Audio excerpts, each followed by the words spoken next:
I love Love is Blind. I really do. And I've been wanting to do some lighthearted videos with all of the crimes. I'm gonna start from the top, even though I know that there's been a lot of information that has come out. I've actually watched all the way up into the recent episodes, and I know there's more coming out this Friday.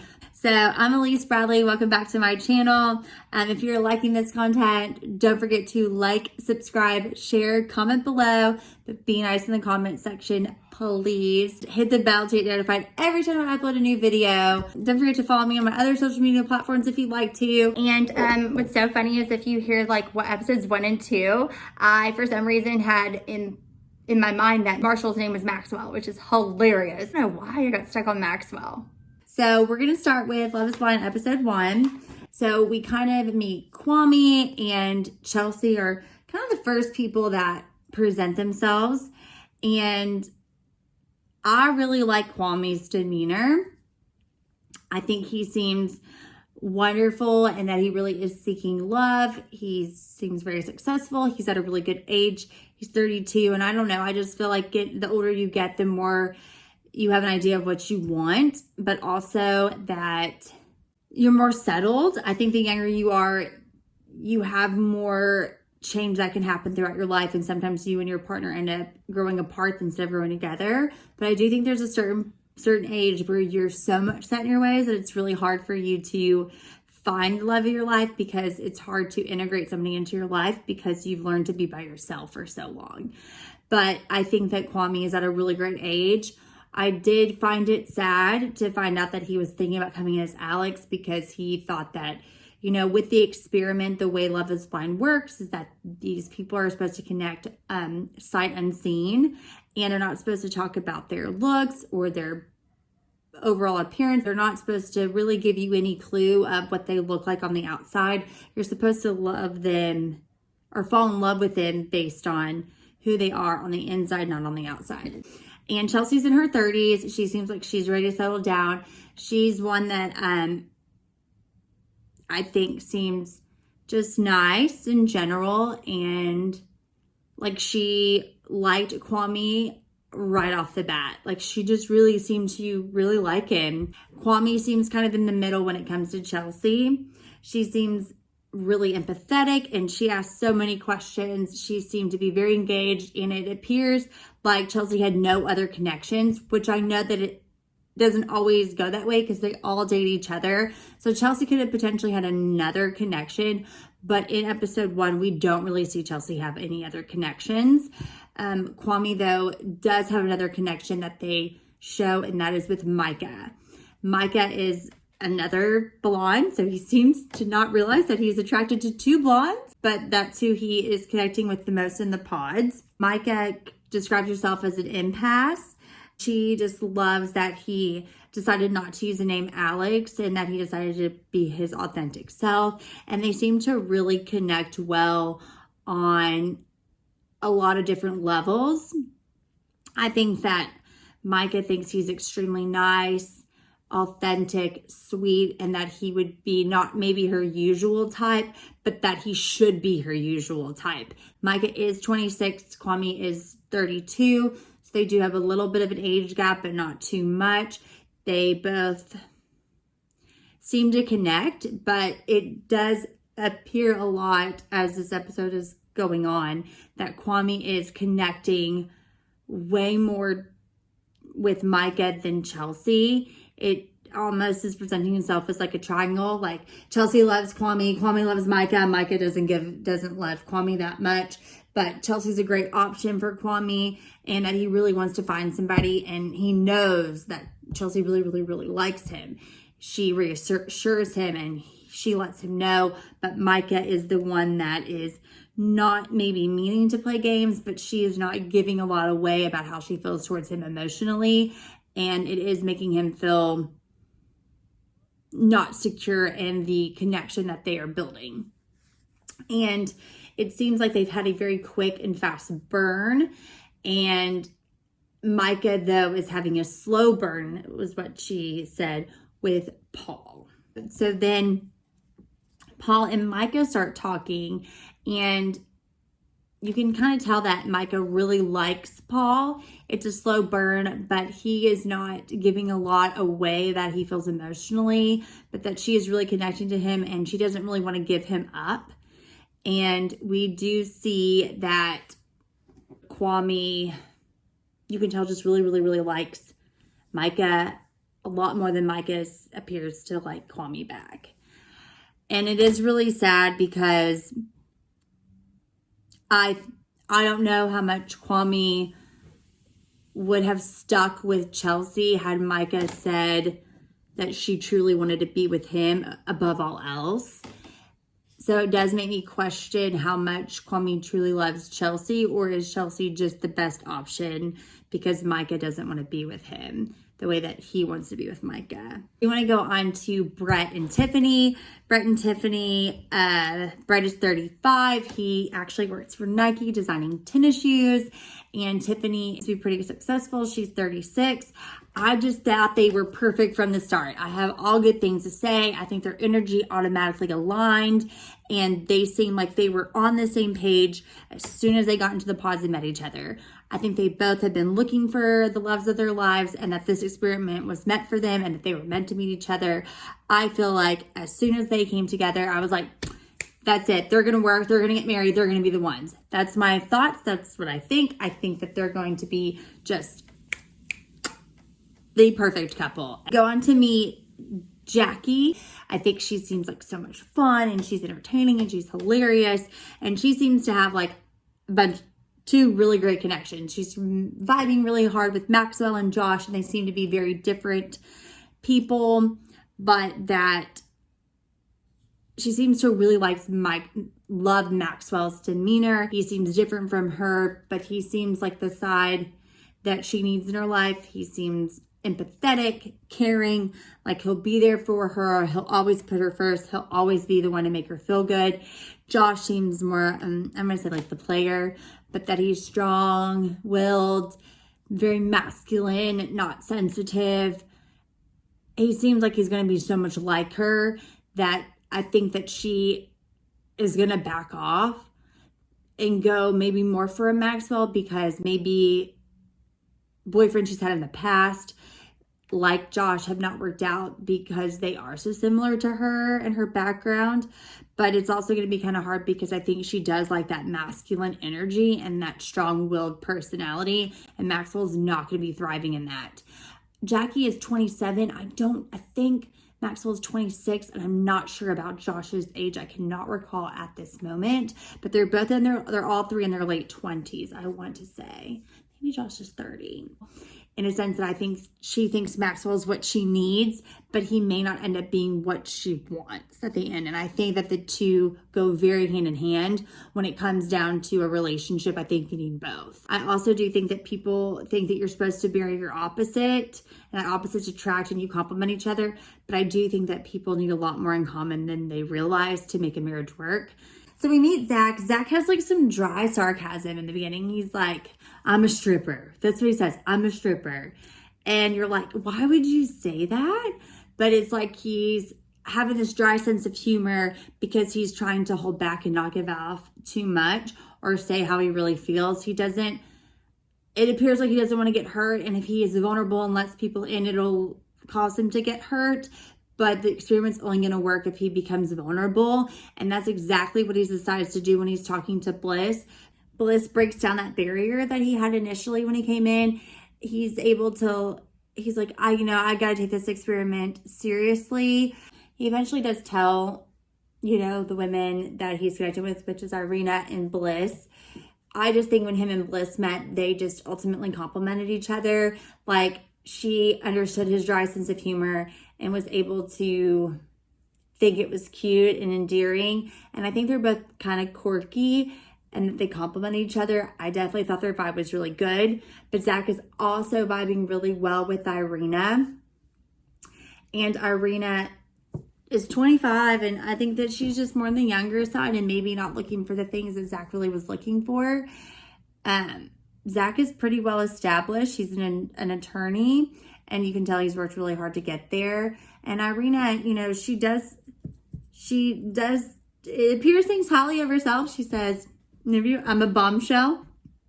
And I've learned to love myself basically because I know I'm maybe like my face isn't the best, not the skinniest, but like I think highly of myself, which you've always got to back yourself. He becomes vulnerable and he finally tells his story that his mother was a stripper, that they had their lights turned off, and that he tells all this to Irina. And I'm sure he probably told Bliss this too. But that they had their lights turned off, that they had to go from home to home, that they were broke, but his mother became a stripper to support him, and that you can just tell he loved his mother dearly, but that having that background has made other people always view him differently and maybe not accept him because they look down on him for his mom raising him as a single mother and being a stripper. But that's why he used that joke, because it really wasn't a joke. It was a way of him not showing his vulnerability and not allowing anybody in. It was that barrier that he put up, which is really sad. His story is so sad, but he said he worked really hard to become a lawyer. He really wanted to prove everybody wrong, including himself, and just make something for himself, which I think is wonderful that he was able to get through that barrier. And it really is sad that people haven't accepted him and that he's felt emotionally torn down because he doesn't feel like he can be open and honest with people because they won't accept him and his background. That's just awful. But Irina and him connect because Irina says that she moved here from Russia and they moved here with no money. They never had presents under the tree. So they seem to really connect on their history and their background. And I think that's what brought them closer together. But I just think that Irina's personality, she just seems really not ready for what Zach was ready for. I think Irina is just young, and some of the things that she says just, you can just tell that she just still has some growing up to do. The cutest thing about Bliss and Zach that I thought was the cutest thing is that their mom both had I Hope You Dance. Both of their mothers have dedicated that song to them, and I think that that's just, I always think that's such a weird coincidence that you guys have met, that your moms both felt so strongly about this song, and you're sitting connecting in a pod together. Is that not fate? I think it is. I think it's fate. We move back into Micah and Kwame. Kwame really wants Micah to reassure him like Chelsea's been reassuring him, and Micah basically tells him that she truly is wanting to get to know the slow burn, and she's saying like the slow burn might be the way to go, and that's with Paul. I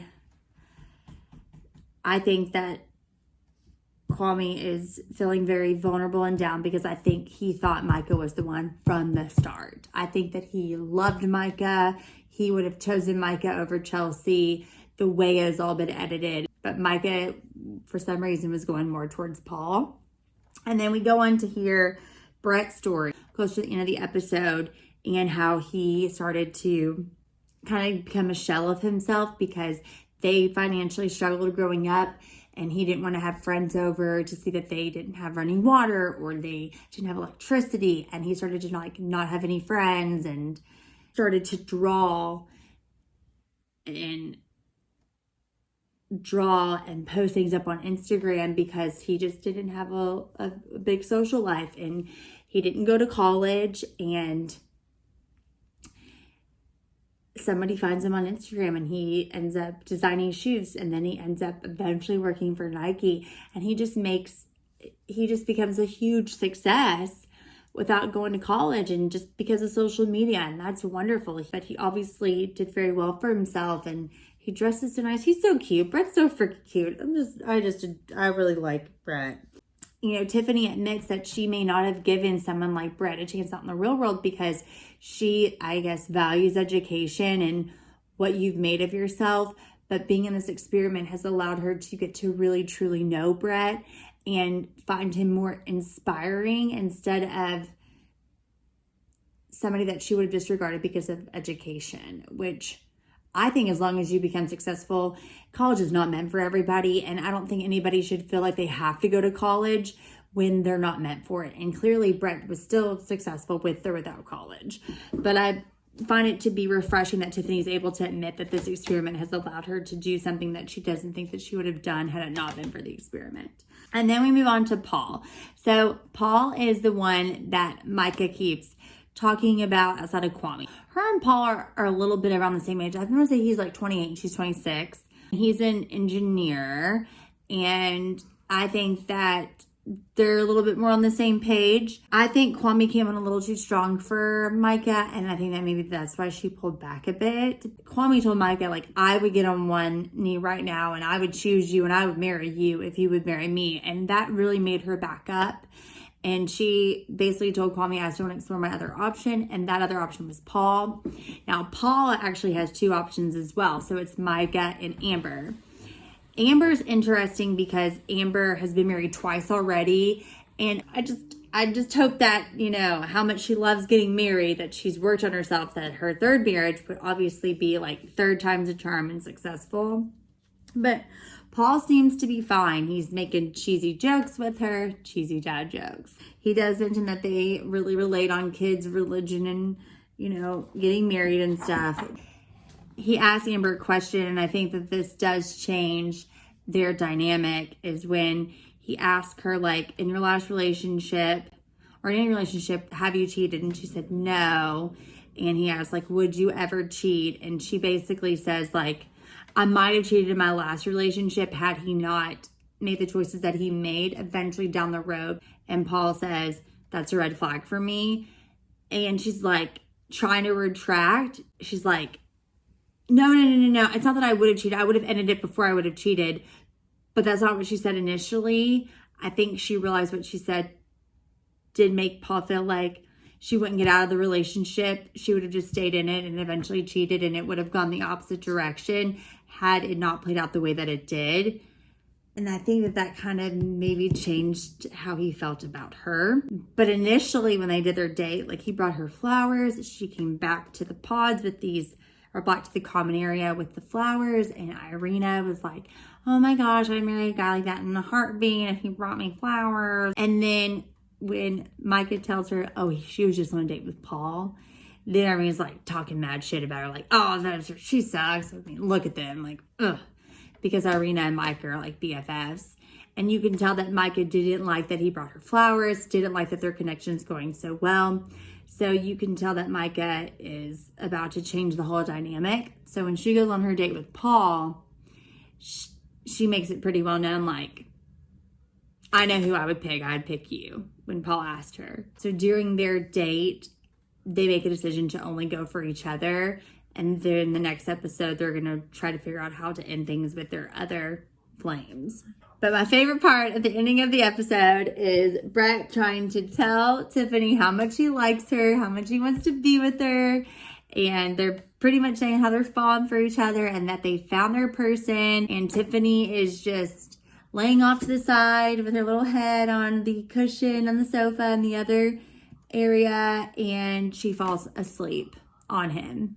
And he tries to talk to her, and she's passed out in the other room. But he's so upset because he doesn't realize that she's asleep. He thinks at one point he's just ignoring her, or she's left the room in the middle of this intense conversation, and trust is a big thing for him. And he goes back into the common area with the boys, and he's like, it's done. Moving on. So obviously Tiffany has fallen asleep, poor thing. And the girls come and wake her up, and they're like, hey, daddy, hey, daddy. But obviously Tiffany feels terrible. She's like, oh my gosh, I've ruined it.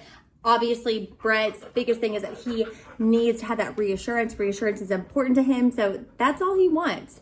So the next day, obviously, that's what she's going to focus in on. But before we complete their story, obviously it shifts over to Marshall and Jackie's relationship. Marshall is telling this really unfortunate story. It seems like his dad would tear him down when he didn't know how to do math equations, or he wasn't thriving in this or that. And he would say, like, if you were on the side of the road and you needed change, I wouldn't give you change. It was this tough love mentality that he thought would push Marshall to be way better than he could have ever imagined to be. But really it caused him to become a shell of himself, not feel very confident in subjects like math. He would feel insecure. It didn't help him to be better at any subject or any type of sport. It did the opposite effect. And sometimes those different personalities need to be nurtured in a way that maybe we wouldn't think they needed to be. Jackie reacts very touching. She said, listen, if you were on the side of the road and I saw you, I'd give you $1. Basically helping to reassure him that she's there for him, that this is the person that she wants to be with because she has been able to open up to him like nobody else. This pod experience has allowed her to open up emotionally and be vulnerable sight unseen. And she says, like, I guess I'm never break up with my other boyfriends. I guess she had multiple options outside of Marshall, and she's basically decided that he is going to be the one that she chooses moving forward.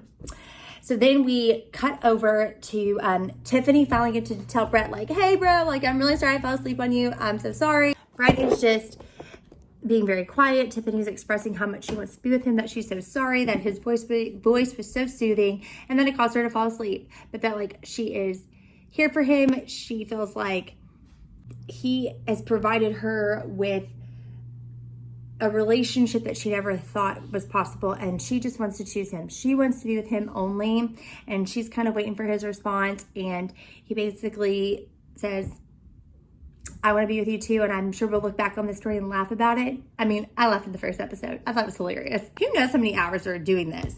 So he decides, like, hey, let's get married. Like, I want to get married to you. Who you gonna feel? I'm not with nobody. Oh. Only myself. Basically, they get engaged, which is so exciting because I think they're going to be the best couple on the show.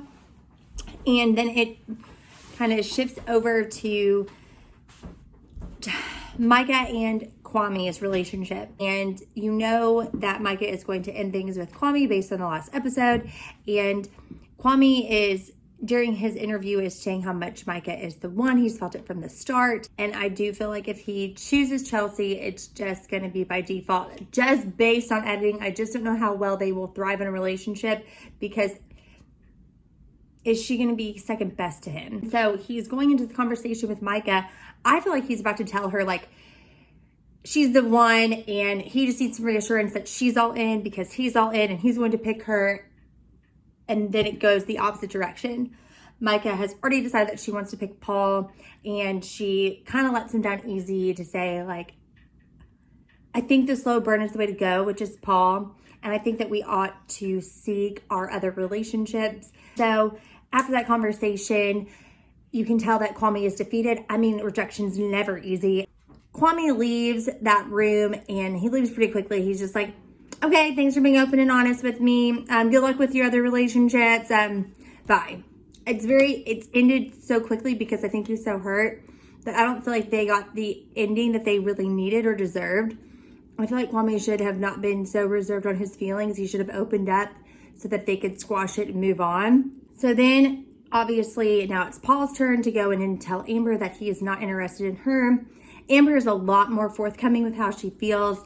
She's like, they talk for a little bit, and he basically tells her that he's going to go with the other option, but that he really did feel a great connection with them. He thought it was going to be more than it was, and he tries to let her down as best as possible, and she is very much thrown off guard by the conversation because it starts off really nice and sweet, like, hey, how you doing? And she's like, oh my gosh, I'm so glad it's you. Then he just basically says, I'm going to go with my other option. He says something like, what's best for me is best for you. And I don't feel that. I was like, when he said that, I go, she probably doesn't feel that way right now. She probably feels like what's best for you is not best for her because you are best for her and you're not with her. I liked how honest Amber was. She's like, well, I would like to say wish you luck, but like I don't. And I feel that. I was like, I feel the same way too. You just hurt me.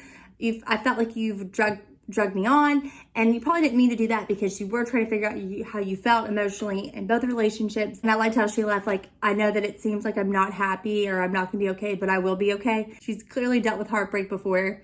She has come back from it and thrived from it every single time. So I think she will be okay, and hopefully she'll find the person she's looking for. Paul, after that conversation, goes back into the common room with the boys, and you can just tell, like, Kwame is still, like, fuming from the recent occurrence, and he wants to go off on Paul so bad and be like, why did you pick her? Like, why is she the one? Why am I not the one? He wanted to scream at Paul. But I think he also has respect for Paul, even though Paul's hurt him. He knows that Paul didn't mean to hurt him. It's just a sucky situation that they both felt so strongly about the same person. And Paul's like, it sucks when you're like the villain in your own story. And he's like, he didn't even realize like he was the villain in my story. The whole time that Paul though was talking to Amber, Micah's like over in the common room, just like freaking out, wondering why their conversation's taking so long. But I think Paul really did want to like let her down easily. And then when Amber comes back to the common room, Amber's trying to talk to Chelsea because she's obviously feeling defeated, down, hurt, all the emotions. What else is crazy? Micah's friend, Irina, like tries to sneak in and listen in on their conversation, and Irina's like, abort, abort. I can just tell that people don't like love Irina. The only person that loves Irina is Micah. She obviously sees something in her that nobody else is really seeing, but it seems like Irina, if she's not hanging out with Micah, she doesn't have the closest relationship with the other girls based on editing. Finally, Brett and Tiffany getting engaged, which is my favorite engagement of all time. I didn't know how Brett was going to react at first because he's just seems like he keeps his cards like kind of close to his chest, but he embraces Tiffany and he says that she is the absolute reason why he came to this experiment. And I do think that this couple is going to work, and if they don't, I'm going to be like, love is blind, get it together, because this couple, they're the real deal in my opinion. Now, Josh does ask Kwame, which I skipped this part, about how, you know, moving forward without Micah, how he feels about Chelsea, really embracing Chelsea and his relationship. But, you know, he keeps coming back to the fact that, like, once he heard Micah's voice, like, he felt like she was the one. And I think that if you feel something that strongly, how can you really, truly pursue another relationship? And I just really wonder how his relationship is going to go with Chelsea from this point on. Then we move on to Marshall and Jackie. They're talking in the pods. Marshall is reading her poems that he has written, which are super sweet, so nice. Jackie seems to love it, enjoy it, but their conversation sort of goes south because Jackie mentions that someone that she spoke with earlier on in the day, which we all know is Josh. 100% it's Josh. Josh gave her an ultimatum, basically like, if it's not you, I'm packing my bags and I'm out of here. And Marshall seems really thrown back by that statement because he feels like Josh has not spoken to him about how he really feels about Jackie. He's very visibly upset about it. He feels like if this guy was about to give the girl that he has expressed deep emotional feelings for to all the guys in the common area, that Josh should have told him. I think Marshall would have felt more respect had he known that Josh felt so similar to how he felt about Jackie. It moves on to Kwame and Chelsea's situation. But he's like trying to explain to the camera why Chelsea has continuously reassured him, been his person. And he makes a statement. He says, I've learned what type of relationship I need for me. He needs affirmation. And if he didn't probably realize how much affirmation he needed in a relationship until he came on Love is Blind. And he's basically explaining that to the cameraman during his interview. Before he goes in to see Chelsea, he's trying to tell Chelsea like how he's feeling. Like, you know, you've been putting so much weight on your shoulders, Chelsea. You've been basically carrying the relationship. You've been all in from the start, and I have been in between you and Micah. And Chelsea's like, well, you know, yesterday when that relationship that you were in outside of ours ended, she felt sad for him. And I think that's what Chelsea's like stating to him in their pod conversation is just, I can't carry our marriage. I can't be the one to love you unconditionally, affirm you every step of the way, and get nothing in return. It's going to be too much on my shoulders. I want somebody that knows I'm the one, wants to be with me through and through. And I just do feel like deep down that Kwame, as of right now, is picking Chelsea because she is the best option. He is hoping that he's going to feel the same way towards her, but he's not 100% sure that he will. I don't want him to be settling for Chelsea because Chelsea deserves to find somebody that loves her for who she is. It moves on to Paul going to ask Micah to marry him. He basically is saying, like, when you find a true love, it's almost like standing close to the sun. It makes you feel warm inside, and you just basically never want that feeling to go away. Will you marry me? And she's just like taking a pause, soaking it all in, taking forever to respond, which would drive me crazy. She goes, I feel like our relationship has been a slow burn. Her and her slow burns, man. So she's like, Paul, we have been a slow burn. And you want to know something? I want to keep burning with you for a long time. But anyways, so they get engaged. So then we move on to Zach and Zach's love triangle. And Irina did not make anything for Zach's birthday, but Bliss did make cupcakes for Zach's birthday. So Irina's like, man, I gotta do something to acknowledge it. So she goes over to Bliss and she's like, hey, can I borrow like a candle? And Bliss is like, no. I mean, she obviously didn't say it like that, but that's what she meant. And Irina's just like, okay.